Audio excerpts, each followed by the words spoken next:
Welcome back to my channel. ಹೊಸದಾಗಿ channel ನೋಡ್ತಾ ಇದ್ದರೆ ಸಬ್ಸ್ಕ್ರೈಬ್ ಮಾಡಿಕೊಂಡು ಸಪೋರ್ಟ್ ಮಾಡಿ. ಇದೇ 28ನೇ ತಾರೀಕು ಶುಕ್ರವಾರ ಚಂದ್ರಗ್ರಹಣ ಬಂದಿದೆ. ರಾಖಿ ಕೂಡ ಇದೆ. ಪೌರ್ಣಮಿ ದಿನ ಕೂಡ ತುಂಬ ವಿಶೇಷತೆಯಿಂದ ಇದೆ. ವರಮಹಾಲಕ್ಷ್ಮಿ ಹಬ್ಬವನ್ನು ಯಾರು ಆಚರಣೆ ಮಾಡಿರೋದಕ್ಕಾಗಿರೋದಿಲ್ವೋ, ಪೂಜೆಯನ್ನು ಮಾಡ್ಕೊಳ್ಳೋದಕ್ಕಾಗಿರೋದಿಲ್ವೋ ಅಂಥವರು ಈ ಶುಕ್ರವಾರ ಮಾಡಿಕೊಳ್ಳುವಂಥದ್ದು ತುಂಬ ಶ್ರೇಷ್ಠತೆಯಿಂದ ಇರುತ್ತೆ, ತುಂಬ ಒಳ್ಳೆಯದಾಗುತ್ತೆ.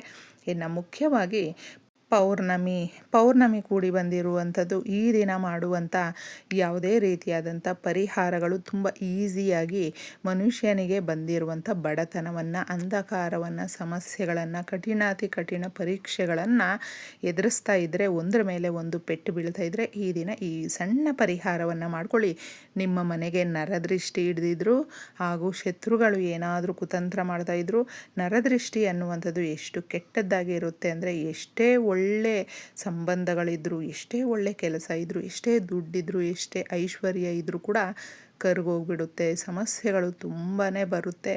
ಅದು ನಮ್ಮ ಜೀವನವನ್ನು ಒಂದು ರೀತಿಯಲ್ಲಿ ಅಲ್ಲೋಲ ಕಲ್ಲೋಲ ಮಾಡುತ್ತೆ. ಇದನ್ನು ಮಾಡ್ಕೊಳ್ಳೋದ್ರಿಂದ ಎಲ್ಲ ರೀತಿಯಲ್ಲೂ ಸಮಾಧಾನವಾಗಿ ನಾವು ತುಂಬ ಶಾಂತಿಯಿಂದ ನೆಮ್ಮದಿಯಿಂದ ಇರೋದಕ್ಕೆ, ಅಷ್ಟೈಶ್ವರ್ಯಗಳನ್ನು ಪಡ್ಕೊಳ್ಳೋದಕ್ಕೆ ಸಹಾಯವನ್ನು ಮಾಡುತ್ತೆ ಪೌರ್ಣಮಿಯ ದಿನ. ಮುಖ್ಯವಾಗಿ ತುಂಬ ಜನಕ್ಕೆ ಚಂದ್ರಗ್ರಹಣ ಬಂದಿದೆ. ಯಾವ ಸಮಯಕ್ಕೆ ಬಂದಿದೆ ಅನ್ನುವಂಥದ್ದು, ಹಾಗೆ ಈ ದಿನಗಳಲ್ಲಿ ನಾವು ರಾಖಿಯನ್ನು ಕೂಡ ಕಟ್ಟುವಂಥದ್ದು, ರಕ್ಷಾಬಂಧನ ಇದೆ. ಹೆಣ್ಣುಮಕ್ಕಳಿಗೆ ಅವರ ಅಣ್ಣ ತಮ್ಮಂದಿರಿಗೆ ವಿಶೇಷವಾಗಿ ಈ ದಿನ ಹಾರೈಸುವಂಥದ್ದು, ರಾಖಿಯನ್ನು ಕಟ್ಟಿ ನೂರಾರು ಕಾಲ ಸುಖ ಸಂತೋಷವಾಗಿ ಬದುಕಿ ಬಾಳಬೇಕು ಅಂತ ಹಾರೈಸ್ತಾರಲ್ವ, ಅದೊಂದು ಶುಭ ಸಮಯ ಇದೆ, ಮುಹೂರ್ತ ಇದೆ, ರಾಖಿಯ ಮುಹೂರ್ತ. ಇದನ್ನು ಕೂಡ ಇದರಲ್ಲೇ ತಿಳಿಸ್ತಾ ಇದ್ದೀನಿ. ಆರಾಮಾಗಿ ನೀವು ಮಾಡ್ಕೊಳ್ಳಿ. ನಿಮ್ಮ ಕುಟುಂಬದಲ್ಲಿ ಎಲ್ಲವನ್ನೂ ಕೂಡ ನೆಮ್ಮದಿ ಅನ್ನುವಂಥದ್ದು ಎಲ್ರಿಗೂ ಬೇಕೇ ಬೇಕು. ಏನೋ ಒಂದು ಕೆಲಸಕ್ಕೆ ಕಾರ್ಯಕ್ಕೆ ಭಯಭೀತರಾಗಿದ್ದರೆ ಅವುಗಳನ್ನು ಹೋಗಲಾಡಿಸೋದಕ್ಕೆ ಇದು ಎಲ್ಲವೂ ಕೂಡ ತುಂಬ ಸಹಾಯಕ್ಕೆ ಬರುತ್ತೆ ಅಂತ ಹೇಳಬಹುದು.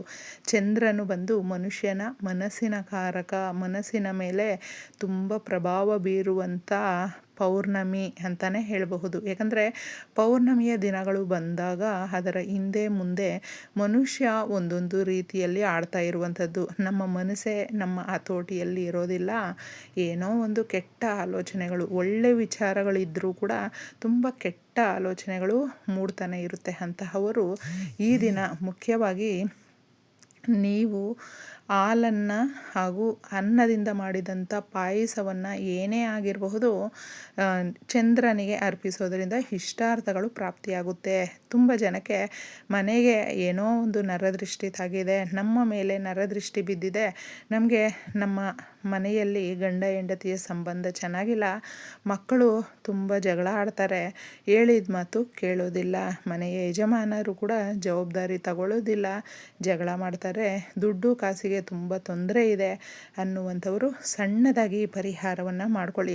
ನಿಮ್ಮ ಮನೆಗೆ, ನಿಮಗೆ, ನಿಮ್ಮ ಯಜಮಾನರಿಗೆ, ಮಕ್ಕಳಿಗೆ ಏನೇ ಹಿಡ್ದಿರಬಹುದು ನರದೃಷ್ಟಿ ಹಾಗೂ ನೆಗೆಟಿವ್ ಎನರ್ಜಿ ಹೋಗ್ಬಿಡುತ್ತೆ. ಒಂದು ಪ್ಲೇಟನ್ನು ತಗೊಂಡು ಮೊದಲು ಅನ್ನ ಮಾಡಿರ್ತೀವಲ್ವ, ಫಸ್ಟು ಯಾರೋ ತಿನ್ನೋದಕ್ಕೆ ಮುಂಚೆ ನೀವು ಒಂದು ಮುಷ್ಟಿಯಷ್ಟು ಕ್ಲೀನಾಗಿ ಎತ್ಕೊಂಡು ಅದನ್ನು ಉಂಡೆ ಥರ ಕಟ್ಕೊಳ್ಳೋದಕ್ಕೆ ಮುಂಚೆ ಅದಕ್ಕೆ ಸ್ವಲ್ಪ ಕುಂಕುಮವನ್ನು ಬೆರೆಸಿ ಮಿಕ್ಸ್ ಮಾಡಿದ್ದೆ ಒಂದು ಉಂಡೆಯನ್ನು ಕಟ್ಕೊಳ್ಳಿ. ಅನ್ನದಿಂದ ಮಾಡಿದಂಥ ಉಂಡೆ ಚಿಕ್ಕದಾಗಿ ಅದನ್ನು ಒಂದು ಪ್ಲೇಟಲ್ಲಿ ಇಟ್ಟು, ಮುಖ್ಯವಾಗಿ ಸಾಸಿವೆಯನ್ನು ತಗೊಳ್ಬೇಕಾಗುತ್ತೆ ಹಾಗೂ ಕಲ್ಲುಪ್ಪನ್ನು ನಾವು ಸ್ವಲ್ಪ ತಗೊಳ್ಬೇಕಾಗುತ್ತೆ.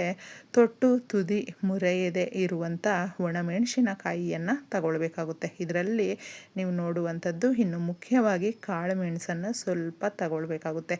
ಈ ವಸ್ತುಗಳನ್ನು ನೀವು ಗಮನಿಸಿ ನೋಡಿ. ನರದೃಷ್ಟಿ ಇದೆ, ನೆಗೆಟಿವ್ ಎನರ್ಜಿ ಇದೆ, ಮನೆಯಲ್ಲಿ ಸಕಾರಾತ್ಮಕವಾಗಿರುವಂಥ ವಾತಾವರಣ ಸೃಷ್ಟಿಯಾಗಬೇಕು, ಮನೆ ಕಟ್ಟಬೇಕು, ಸಾಲ ತೀರಿಸಬೇಕು, ಆರೋಗ್ಯ ಚೆನ್ನಾಗಿರಬೇಕು, ಅಭಿವೃದ್ಧಿ ಆಗಬೇಕು, ಗಂಡ ಮಕ್ಕಳು ಒಳ್ಳೆಯ ಮಾತನ್ನು ಕೇಳಿ ಅವರು ಜೀವನವನ್ನು ಚೆನ್ನಾಗಿ ಸಾಗಿಸ್ಬೇಕು, ನಾವೆಲ್ಲರೂ ಸಂತೋಷವಾಗಿರಬೇಕು, ನೆಮ್ಮದಿಯಾಗಿರಬೇಕು ಅಂತ ಬಯಸ್ತೀವಲ್ವ. ಅದೆಲ್ಲವೂ ಕೂಡ ಇದರಲ್ಲಿ ಸಾಧ್ಯ ಸ್ನೇಹಿತರೆ. ಮಾಡುವಂಥ ಕೆಲಸವನ್ನು ನಂಬಿಕೆ ಇಟ್ಟು ನಾವು ಈ ರೀತಿ ಮಾಡಿದಾಗ ಒಳ್ಳೆಯ ಸಮಯಕ್ಕೆ, ಯಾಕಂದರೆ ಎಲ್ಲವೂ ಚೆನ್ನಾಗಿದೆ ಅಂತ ಹೇಳಿದ್ರೆ ಕೆಲವೊಂದು ಬಾರಿ ಮಕ್ಕಳು ನಮ್ಮ ಮಾತು ಕೇಳಿ ಇರೋದಿಲ್ಲ, ಅಥವಾ ಅವ್ರುಗಳಿಗೆ ಕೆಲಸ ಸಿಕ್ಕಿರೋದಿಲ್ಲ, ಆರೋಗ್ಯ ಸಮಸ್ಯೆಗಳು ಈ ಥರ 10 ಹಲವು ಇರುತ್ತೆ. ಅಂತಹವರು ಈ ವಸ್ತುಗಳನ್ನು ಎಲ್ಲವೂ ಕೂಡ ನೀವು ಪ್ಲೇಟಲ್ಲಿ ಇಟ್ಟು ನಿಮ್ಮ ಯಜಮಾನರೇ ಆಗಿರಬಹುದು, ಮಕ್ಕಳೇ ಆಗಿರಬಹುದು, ಅಥವಾ ನೀವು ನಿಂತ್ಕೊಂಡ್ರೂ ಪರವಾಗಿಲ್ಲ, ನಿಂತ್ಕೊಂಡು ಇದ್ರೂ ಪರವಾಗಿಲ್ಲ, ತೊಂದರೆ ಇಲ್ಲ, ನಿಮ್ಮ ಮನೆಗೆ ಬೇಕಾದರೂ ಕೂಡ ನೀವು ಈ ರೀತಿ ಇದನ್ನೆಲ್ಲವೂ ಕೂಡ ಒಂದೊಂದೇ ವಸ್ತುವನ್ನು ಇದರಲ್ಲಿ ತಿಳಿಸಿರುವ ರೀತಿಯಲ್ಲಿ ಸ್ವಲ್ಪ ಸ್ವಲ್ಪ ಹಾಕ್ಕೊಳ್ಳಿ. ಜಾಸ್ತಿ ಹಾಕಬೇಕು ಅಂತ ಏನೂ ಇಲ್ಲ. ನಾವು ಅನ್ನವನ್ನು ಮಾಡಿದಾಗ ನೆನಪಿಟ್ಕೊಂಡು ಸ್ವಲ್ಪ ಮೊದಲೇ ತೆಗೆದು ಇಡಬೇಕು ಈ ಪರಿಹಾರಕ್ಕೆ. ನೀವು ತಿಂದ ಮೇಲೆ ಅದನ್ನು ತಗೊಳ್ಳೋದಕ್ಕೆಲ್ಲ ಹೋಗಬೇಡಿ.